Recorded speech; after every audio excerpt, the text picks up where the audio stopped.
Properties of elements, metals, nonmetals, and metalloids.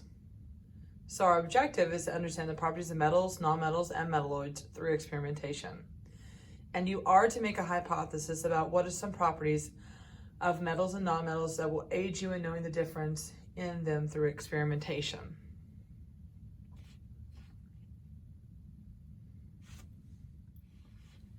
So, safety precautions, first of all. Hydrochloric acid is a solution and it is corrosive to the skin and eyes. Notice it has this 1 m. That means 1 molar. It's telling us how concentrated it is. The second solution that you'll be working with today is copper 2 chloride solution right here. It's only at 0.1, but it is still slightly toxic by indigestion. So don't, basic lab safety rules. Avoid contact of all chemicals with eyes and skin, wear your personal protective gear, and wash your hands prior to leaving lab, like always.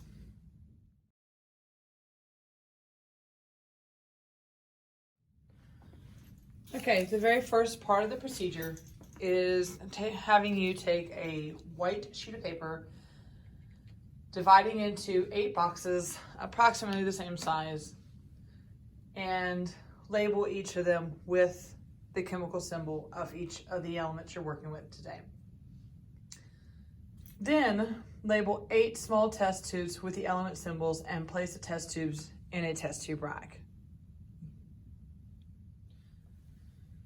Using a spatula or forceps to handle the elements, place a small amount, 2 to 3 pieces, or a few crystals in each of the elements to be tested in the appropriate test tubes. Notice I didn't get much, just a little bit. Be wary of carbon because carbon gets on your hands pretty easily, even if you're using your forceps. Just wash off with soap and water. Then empty your samples onto the element paper that you made in step 1. Make sure to place them in the appropriate boxes. Take a picture once they're all out and record the results as an image. Observe and record the physical appearances of each element in your data table. Be sure to describe the color, luster, and form. Is it crystalline? Is it flakes? Is it smooth? Etc. for each of the elements. Conductivity tests. I'm watching for this light here. When I connect here, this means this one's conducting electricity. There's magnesium.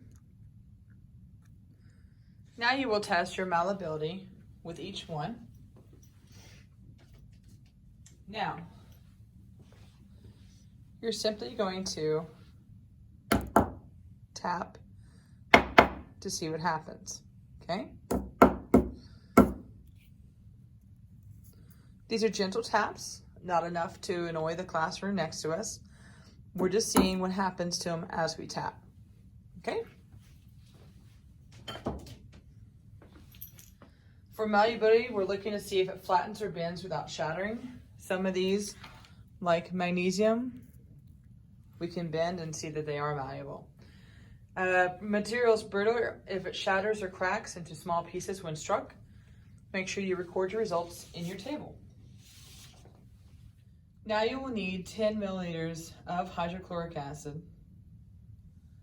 We're adding 2 milliliters of hydrochloric acid to each test tube to observe what happens. So I have my hydrochloric acid.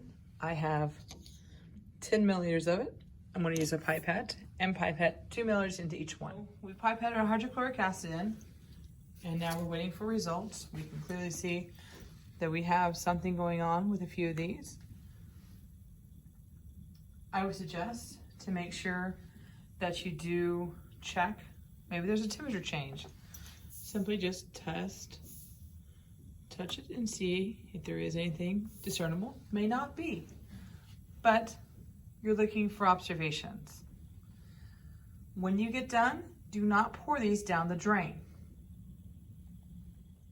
Dispose these properly into the bucket in the back.